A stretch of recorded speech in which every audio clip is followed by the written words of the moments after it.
This is Donald Trump in the Oval Office last Friday, so a week ago. Take a listen. I'll see whose fault it is. If there are reasons why, I'll understand that. I know exactly what I'm doing.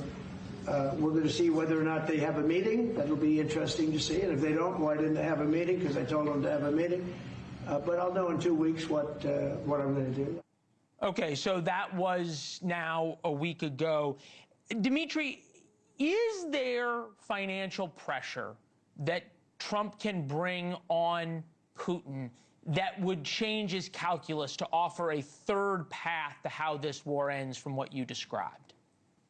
I don't think there are any easy answers. The reality is that sanctions do work, but they work very slowly. They're like gravity. They take down your economy. And we're starting to see the Russian economy get under more and more pressure. Inflation is at 9%, interest rates at 21%, gas prices, in part because of these strikes in the refineries, are up almost by half in the last month. So things are definitely getting worse in Russia, but not worse enough for Putin to concede. Okay, Melinda, this is Sergei Lavrov on NBC's Meet the Press over the weekend. Close to 50,000 civilians have either been killed or injured in this war. Russia has hit maternity wards, churches, schools, hospitals, a kindergarten just this past week. So either the Russian military has terrible aim or you are targeting civilians. Which is it? I asked you to send us or to publicize the information to which you just referred, because we never targeted the civilian targets of the kind you cited. Okay.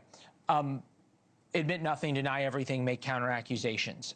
But I think, Melinda, this brings up a different point, which is there a way to arm Ukraine to the point that makes this, I don't want to say a fair fight, because you can't have a fair fight against the Russian army. You'd have to give them nukes, and that would end poorly for the world. Could you give them weapons that would give them a chance to kick Russia out of Ukraine, a la, in a sense, win this war?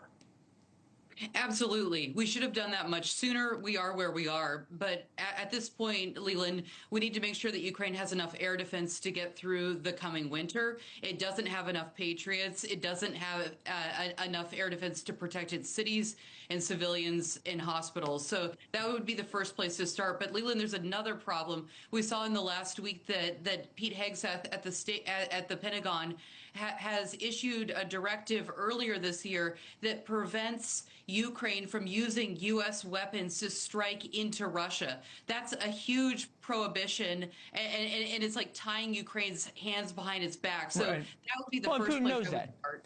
Well, sorry? Yeah, Putin knows that. Absolutely. He can watch it. Dmitri, I love having you on at moments like this, because I remember you and I talking months before the war in Ukraine started. It was December. The war started in February, and you kept saying, Putin's going to do it. Putin's going to do it.